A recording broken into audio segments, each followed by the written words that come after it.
Right Narasaraopet ఎంపీగా Nellore city MLA Anil Kumar యాదవ్ని బరిలో నిలిపేందుకు YCP అధిష్టానం కసరత్తు చేస్తున్నట్లుగా తెలుస్తోంది. పేట నియోజకవర్గంలో యాదవ కమ్యూనిటీ ఎక్కువగా ఉండటంతో పాటు బీసీలకి సీట్ ఇవ్వాలన్న యోచనలో అధిష్టానం ఉంది. అందులో భాగంగా అనిల్ వైపు అధిష్టానం మొగ్గు చూపినట్లుగా తెలుస్తోంది. సర్వేలు సైతం అనిల్కి నెల్లూరు సిటీలో వ్యతిరేకత ఉండటంతో ఎంపీగా పంపాలని జగన్ భావిస్తున్నారని సమాచారం.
నరసరావుపేట ఎంపీగా నెల్లూరు సిటీ ఎమ్మెల్యే అనిల్ కుమార్ యాదవ్ని బరిలో నిలిపేందుకు వైసీపీ అధిష్టానం కసరత్తు చేస్తున్నట్లుగా తెలుస్తోంది. పేట నియోజకవర్గంలో యాదవ కమ్యూనిటీ ఎక్కువగా ఉండటంతో పాటు బీసీలకు సీట్ ఇవ్వాలన్న యోచనలో అధిష్టానం ఉంది. అందులో భాగంగా అనిల్ వైపు అధిష్టానం మొగ్గు చూపినట్లుగా తెలుస్తోంది. సర్వేలు సైతం అనిల్కి నెల్లూరు సిటీలో వ్యతిరేకత ఉండటంతో ఎంపీగా పంపాలని జగన్ భావిస్తున్నారని సమాచారం.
రైట్ మొత్తంగా నరసరావుపేట నుంచి ఎంపీగా అనిల్ కుమార్ యాదవ్ని బరిలోకి దింపాలని వైసీపీ యోచిస్తున్నట్లుగా తెలుస్తోంది. దీనికి సంబంధించి కంప్లీట్ అప్డేట్స్ ఇవ్వడానికి మా ప్రతినిధి రవికృష్ణ లైవ్ లో సిద్ధంగా ఉన్నారు. రవికృష్ణ,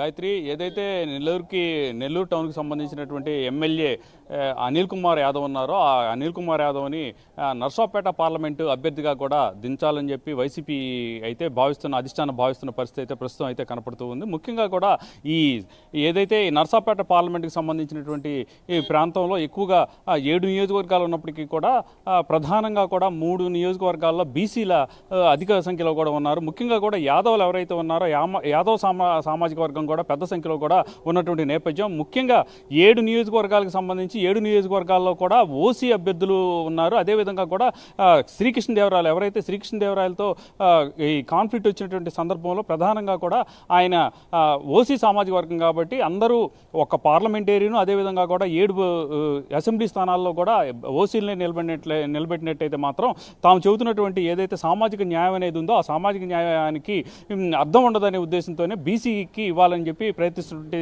సందర్భం. ఈ సందర్భంలోనే అక్కడ ఉన్నటువంటి జంగా కృష్ణమూర్తి ఎవరైతే ఎమ్మెల్సీ ఉన్నారో ఆయన తనకి ఎంపీ సీట్ కేటాయించాలి లేదా గురజాల సీటు కేటాయించాలని కూడా చెప్పినటువంటి ఈ పరిస్థితి అయితే ఉంది. ఈ నేపథ్యంలోనే ప్రజెంట్ అతనికి కాకుండా కూడా యాదవ సామాజిక వర్గానికి చెందినటువంటి ఎవరైతే నెల్లూరుకి చెందినటువంటి ఎమ్మెల్యే మాజీ మంత్రి అయినటువంటి అనిల్ కుమార్ యాదవ్ ఉన్నారో అనిల్ కుమార్ యాదవ్కి ఇక్కడ నుంచి కూడా ఆయన్ని పోటీ చేసేందుకు కూడా ప్రయత్నిస్తున్న పరిస్థితి అయితే ప్రస్తుతం కనపడుతూ ఉంది. ముఖ్యంగా ఇక్కడ మన వినుకొండ, గురజాల, అదేవిధంగా కూడా పిడుగురాళ్ళ అట్లానే ఇటు పక్కన వచ్చేసి నర్సాపేటకు సంబంధించిన ప్రాంతంలో కూడా పెద్ద ఎత్తున కూడా బీసీ వర్గాలు అయితే ఉన్నాయి. బీసీని కనుక బీసీ వ్యక్తిని కనుక ఇక్కడ కనుక ఎంపీగా నిలబెట్టినట్టయితే మాత్రం గెలిచేటువంటి ఛాన్స్ అధికంగా ఉంటుందని చెప్పి వైసీపీ అధిష్టానం భావిస్తున్నటువంటి నేపథ్యంలో మాజీ మంత్రి అయినటువంటి అనిల్ కుమార్ యాదవ్ని ఇక్కడ నుంచి నిలబెట్టాలని అయితే ప్రయత్నిస్తుంది. అయితే ఆఫ్ ద రికార్డు మనకు తెలిసిన సమాచారం ఏంటంటే ఆయన కూడా అంత